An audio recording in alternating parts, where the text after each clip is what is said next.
అప్పుల బాధలు వెంటాడుతున్నాయా? అయితే 6 JVR వారి జాతిరత్నాలు ధరించండి. అందరికీ నమస్కారం. వెల్కమ్ టు మనం టీవీ. నేను మీ పవన్ బేస్వాడ. మనతో పాటు సీనియర్ జర్నలిస్ట్ కిరణ్ గారు ఉన్నారు. సార్తో మాట్లాడదాం.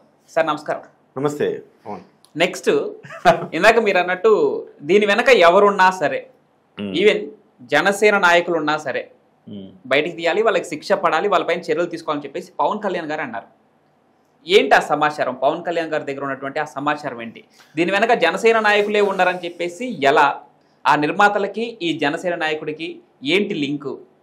ఎందుకు ఆ కుట్ర? ఎందుకు తీగలాగితే డొంక కదిలి నిన్న దిల్ రాజు గారు ఒక చిన్న లీకేజ్ ఇచ్చారు.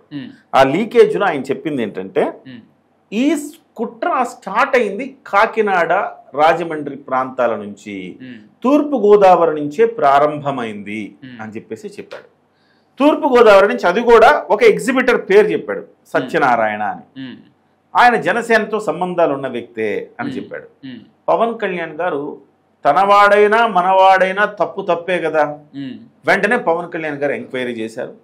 ఎంక్వైరీ చేసే ద్వారంపూడి చంద్రశేఖర్ రెడ్డి మరియు ఒక నిర్మాత, ఇప్పుడు బయటకు వచ్చిన ఇద్దరు కాకుండా ఇంకొక వ్యక్తి, ప్రముఖ అంటే ఒక 3-4 ప్రముఖ ఫ్యామిలీల్లో ఒక ఫ్యామిలీ అయిన ఆ వ్యక్తి కలిపి ఈ అత్తి సత్యనారాయణ అనే వ్యక్తిని ఉసిగొలిపారు. వాస్తవానికి ఇతను జనసేన. సో దీంట్లో అత్తి సత్యనారాయణ రాజమండ్రి, ఈయన మీద వెంటనే సస్పెన్షన్ వేటేసింది జనసేన పార్టీ. ఎవరైనా పర్లా, మనవాడైనా తనవాడైనా పరాయి వాడైనా శిక్షే అని చెప్పింది. వెంటనే క్షణాల్లో దీని మీద వచ్చింది. అవాంఛనీయమైన థియేటర్ల బంద్ పిలుపు నిర్ణయంలో మీరు భాగస్వాములేనని మీపై తీవ్రమైన ఆరోపణలు వచ్చినందున జనసేన పార్టీలోని మీ సభ్యత్వాన్ని రద్దు చేయడంతో పాటు మిమ్మల్ని పార్టీ రాజమండ్రి నగర నియోజకవర్గ ఇన్ఛార్జి బాధ్యతల నుంచి తొలగిస్తున్నాము. మీపై వచ్చిన ఆరోపణలు సత్యమా అసత్యమా నిరూపించుకునే వరకు మీరు పార్టీ కార్యక్రమాలకు దూరంగా ఉండాలని ఆదేశిస్తున్నాం. అంటే ఇందులో మీరు చూశారు కదా, పార్టీ జనసేన పార్టీ అయినా సో ఇందులో కూడా కల్ప్రిట్స్ ఉంటారు. ఇప్పుడు మీరు చూశారు, జ్యోతి మల్హోత్రా ఒక హిందూ మహిళ, కానీ కల్ప్రిట్ కదా, పాకిస్తాన్ వాడికి రహస్యాలు అమ్మింది కదా.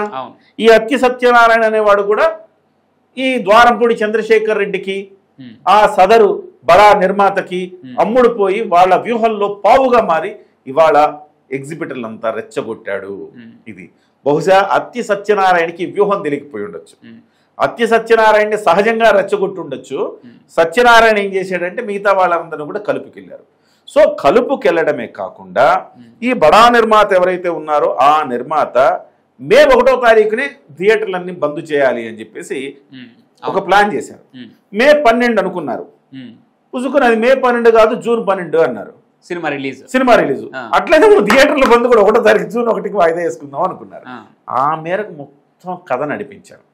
ఇవాళ మీరు చూడండి, నలుగురు కలిసి ప్రెస్ మీట్ పెట్టాలా, ఆయనే అన్నాడా, నలుగురు కలిసి మేము ప్రెస్ మీట్ పెట్టాలా, కానీ ఎవరికి వారే వచ్చి ప్రెస్ మీట్ పెట్టాల్సిన పరిస్థితి వచ్చింది. అంటే ఇక్కడ మిగతా ఇద్దరి మీద అనుమాన మేఘాలు కమ్ముకున్నాయి. సునీల్ నారంగ్, తర్వాత సురేష్ బాబు. మరి సురేష్ బాబుకి, ద్వారంపూడి చంద్రశేఖర్ రెడ్డి గారికి ఇద్దరికి థియేటర్లు ఉమ్మడిగా రాజమండ్రిలో ఉన్నాయి, భాగస్వామ్యంలో ఉన్నాయి ఇద్దరికి.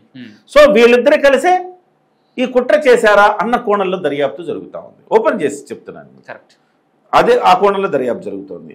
సో పవన్ కళ్యాణ్ గారికి ఆ సీజ్ ద షిప్ కి, సీజ్ ద థియేటర్ కి సంబంధం ఉంది. పవన్ సీజ్ ద షిప్ అన్నాడు కదా, నా బియ్యం అంతా పట్టేసుకున్నాడు పవన్ కళ్యాణ్. ఇప్పుడు పవన్ కళ్యాణ్ ఎట్లా దెబ్బ కొట్టాలి? థియేటర్లు మూసేసి దెబ్బ కొడతా, నా బియ్యం ఆపడానికి సీజ్ ద షిప్ అన్నాడు, నేను సీజ్ ద థియేటర్లు అంట అని చెప్పి సీజ్ ద థియేటర్లు అనే ఒక డ్రామాని క్రియేట్ చేశారు. So at the same time మరి సురేష్ బాబుకి ఏంటి కోపం? ఈ కూటమి ప్రభుత్వం సురేష్ బాబుకున్న ల్యాండ్ని అక్కడ మీరు వెంచర్లు వేసి అమ్ముకోవడం కరెక్ట్ కాదని చెప్పేసి వైజాగ్లో ఇస్తే స్టూడియో అన్నా కట్టాలి, కానీ ఇట్లా కమర్షియల్గా వాడడానికి లేదని చెప్పి వెనక్కి తీసుకుంది. సో ఇద్దరికి కామన్ శత్రు ఎవరు? పవన్ కళ్యాణ్.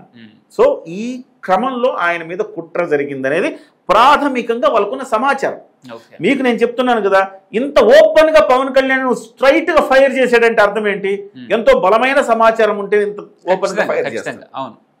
సో ఫైర్ చేసిన తర్వాత ఎవరైతే కలుగుల్లో దాక్కున్నోళ్ళు నిజాయితీ పరులు మాకేం సంబంధం లేదు అన్నోళ్ళు అందరూ బయటకు వచ్చారు. పొగ పెట్టాడు, పొగ పెడితే అర్రే మాకు తప్పేం లేదని అందరూ బయటకు వచ్చారు. పొగ పెట్టినా మగ్గిపోతున్నారు లోపల సంబంధం ఉన్నవాళ్ళు. ఇది ఇప్పుడు ప్రజలకంతా అర్థమవుతుంది.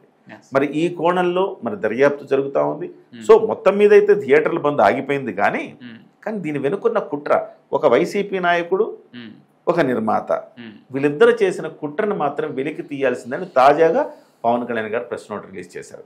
మరి నిజంగా అది బయటకు వస్తే మాత్రం సినిమా ఇండస్ట్రీలో ఒక పెద్ద మాఫియాకి చెక్ పడుతుంది. పవన్ మాఫియాకి చెక్ పడుతుంది. ఇక నిర్మాతల గురించి మాట్లాడుకుందామా. ఈ బడా నిర్మాతలు ఎవరైతే ఉన్నారో, ఈ బడా నిర్మాతలు పవన్ కళ్యాణ్ గారు ఆహ్వానించినప్పుడు అయితే ముఖ్యమంత్రి పదవికి ఆయన కొంత గౌరవం ఇచ్చి వచ్చి ముఖ్యమంత్రి గారిని కలవండి, ఇండస్ట్రీ సమస్యల గురించి, మీరు కేవలం టికెట్ల రేట్లు పెంచుకోవడం కోసం మాత్రమే కలుస్తారా ప్రభుత్వాన్ని, అది కూడా ఎలా ఇండివిజువల్ గా ఒక్కొక్కరు వెళ్ళి ఒక్కొక్క నిర్మాత వెళ్ళి ఎవరి పరిచయాలకు తగ్గట్టు వాళ్ళు, మాకు చంద్రబాబు నాయుడు గారి పరిచయం, మాకు పవన్ కళ్యాణ్ గారి పరిచయం, మేము పని చేయించుకుంటాం అని చెప్పిన నిర్మాతలు కూడా ఉన్నారు. ఎగ్జాంపుల్ ఒక పేరు వినపడతా ఉంది, అశ్విని దత్ గారు అని చెప్పేసి. అలాంటి నిర్మాతలు వాళ్ళ సొంతంగా వెళ్ళి కేవలం వాళ్ళ పని చేసుకొని రావటం. కానీ ఇండస్ట్రీ సమస్యలు ఎప్పుడు తీరేది. సో మీరు వచ్చి కలవండి, సంస్థగా వచ్చి కలవండి, ఒక పరిశ్రమగా వచ్చి కలవండి. స్వయంగా అల్లు అరవిందే చెప్పాడు కదా, పవన్ కళ్యాణ్ వచ్చి కలవమన్నాడు, మనం వెళ్ళాలి కదా అంటే కొంతమంది అన్నారు, వాళ్ళ పేర్లు చెప్పనగా కొంతమంది అన్నారు అది పవన్ కళ్యాణ్ మనోడే, చంద్రబాబు మనోడే, ఏముందిలే కలుద్దాంలే అన్నారండి.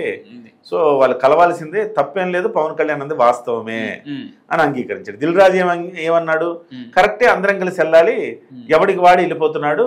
సో వాళ్ళు ఇచ్చిన కంఫర్టబిలిటీ ఏంటంటే పక్కింట్లోకి వెళ్ళి మనం టికెట్ రేట్లు పెంచుకున్నట్టే పెంచుకొని వచ్చేస్తున్నారు తప్ప ఎవరికి ఒక ఇండివిజువల్ గా అందరూ వెళ్దామని ఎవరు అనుకోలేదు. ఏం చేద్దాం, నేను ఒక్కడిని అనుకుంటే అయ్యేది కాదు కదా అన్నాడు.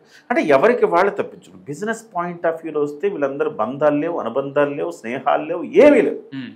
బిజినెస్ పాయింట్ ఆఫ్ వ్యూ నా సినిమా ఎక్కిందా లేదా, మీతో ఎట్ట సంఖ్యపోయినా మాకు సంబంధం లేదు అనే తత్వంలో ఉన్నారు వీళ్ళందరూ. సో ఇప్పుడు ఈ ఇష్యూ వల్ల పవన్ కళ్యాణ్ గారి ఒక స్టాండ్ వల్ల ప్రభుత్వం స్టాండ్ కూడా మారింది అనుకోవచ్చు చలనచిత్ర పరిశ్రమ గురించి, ముఖ్యంగా టికెట్ రేట్ల గురించి. ఎందుకంటే మీరు ఒక సంస్థగా ఫిలిం ఛాంబర్ నుంచి అయినా రావాలి అనే ఒక కొటేషన్ బయటకు వదిలేశారు. సో దీని గురించి ఏం మారుతుంది అనుకోవచ్చు భవిష్యత్తులో? ఇవాళ గుత్తాధిపత్యము ఇవాళ ఇంకా ఉండే అవకాశం లేదు. మీకు గుత్తాధిపత్యం అంటే మీకు కొంచెం పాత రాతి యోగానికి వెళ్ళాలి. దీని గురించి కొంచెం ముందుకెళ్ళి మాట్లాడుకుందాం. సరే, సో ఈ గుత్తాధిపత్యానికి చెక్ పెడతారు ఫస్ట్ థింగ్. రెండవది, ప్రజలకి నేను అంటున్నాను రిజల్ట్ ఓరియంటెడ్ ఉండాలి ప్రజలకి. అంటే ఇవాళ పవన్ కళ్యాణ్ గారు ఎక్కువ పెట్టిన బాణం వల్ల రేపొద్దున థియేటర్కి వెళ్ళిన తర్వాత 300 రూపాయలు ఉండే పాప్కార్న్ 100 రూపాయలకి దిగి రావాలి. 150 రూపాయలు, 100 రూపాయలు, 70 రూపాయలు ఉండే వాటర్ బాటిల్ 20 రూపాయలు దిగి రావాలా. అప్పుడు ప్రజల్లో వస్తుంది స్పందన. చూడు పవన్ సగటు జేజేలు కొడతారు. ఎన్నో రోజుల నుంచి చూస్తున్నాము, ఇది పవన్ కళ్యాణ్ వచ్చాక సాధించాడు, ఇది బద్దలు కొట్టాడు ఈ మాఫియా అని పవన్ కళ్యాణ్ వచ్చాక అని చెప్పేసి ప్రజలు మాట్లాడుకోవాలా. ఆ పరిస్థితి వస్తుందని నేను అనుకుంటున్నా.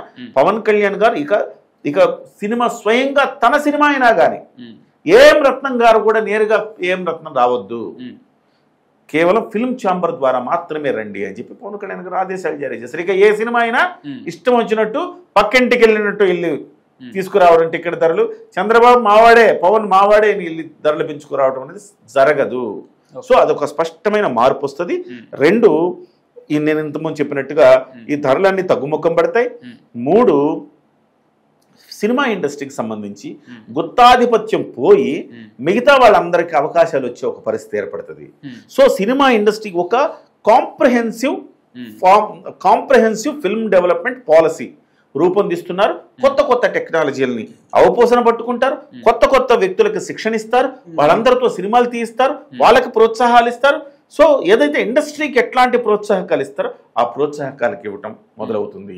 ఇట్లా ఈ 3-4 మార్పులు అయితే చాలా స్పష్టంగా రాబోతున్నాయని మనం చెప్పుకోవచ్చు. ఇక్కడ జనసేనలో ఉన్నటువంటి ఈ సినిమాటోగ్రఫీ శాఖని జనసేన తీసుకోవడానికి అసలు ప్రభుత్వం ఏర్పడిన ఈ శాఖ మాకే కావాలని చెప్పేసి పవన్ కళ్యాణ్ కోరారా? పవన్ కళ్యాణ్ గారు కోరి ఉండొచ్చు, సహజంగానే చంద్రబాబు గారు కూడా ఆఫర్ ఇచ్చి ఉండొచ్చు. అంటే సహజంగా ఏంటంటే పవన్ కళ్యాణ్ ఉప ముఖ్యమంత్రి, సినిమా ఇండస్ట్రీలో ఉప ముఖ్యమంత్రిగా ఉన్నారు, ఇండస్ట్రీలో చాలా బలమైన పొజిషన్లో ఉన్నారు, ఒక పెద్ద స్టారు, అలాగే వాళ్ళ ఫ్యామిలీ చాలా బలమైన ఫ్యామిలీ, కాబట్టి ఆ శాఖను వాళ్ళకి ఇస్తే ఉపయోగం అని ఇది పవన్ కళ్యాణ్ గారు కూడా స్వయంగా కోరుకోడు ఉండొచ్చు. ఎందుకంటే గతంలో కొన్ని అవమానాలు జరిగినాయి. అవమానాలు జరిగిన దరిమిలా ఈ సినిమాటోగ్రఫీ శాఖ మన చేతిలో ఉండాలని కూడా పవన్ కళ్యాణ్ భావించి ఉండొచ్చు. సో అనేది చాలా స్పష్టమైన అవగాహన ఉంది. మీరు చూడండి, పవన్ కళ్యాణ్ గారికి అన్ని శాఖల పట్ల అవగాహన ఉందండి. జానీ సినిమా స్వయంగా తానే తీసి తానే దర్శకత్వం వహించి తాను ఫైటింగ్ కూడా తానే దర్శకత్వం వహించగలుగుతాడు. సో కొరియోగ్రఫీ తానే చేయగలుగుతాడు, ఫైటింగ్ కొరియోగ్రఫీ తానే చేయగలుగుతాడు, దర్శకత్వం తానే చేయగలుగుతాడు. సో అన్ని విభాగాల్లో పట్టుంది ఆయనకి. సో సినిమా ఇండస్ట్రీ మీద ఒక అవగాహన ఉంది, ఒక లక్ష్యం ఉంది ఆయనకి. ఆయనకి సినిమా ఇండస్ట్రీ ఎలా ఉండాలి, ఇలా ఉండాలి, ఇలా ఉండాలి, మనం ఎందుకు హాలీవుడ్తో పోటీ పడద్దు అంటున్నాడు. సో అందుకోసం బహుశా పవన్ కళ్యాణ్ గారు కోరి తీసుకుని ఉండొచ్చు. అందుకే ఆయన మీరు వెళ్ళి చంద్రబాబుని కలవండి, కాగల కార్యం నేను చేస్తాను, కాకపోతే ఒక అఫీషియల్గా మర్యాదపూర్వకంగా ఆయనతో అటెండెన్స్ వేయించుకోండి అని చెప్పుంటాడు. వీళ్ళకి కుదరలా పాపం, busy persons. Sir thank you so much. నమస్తే.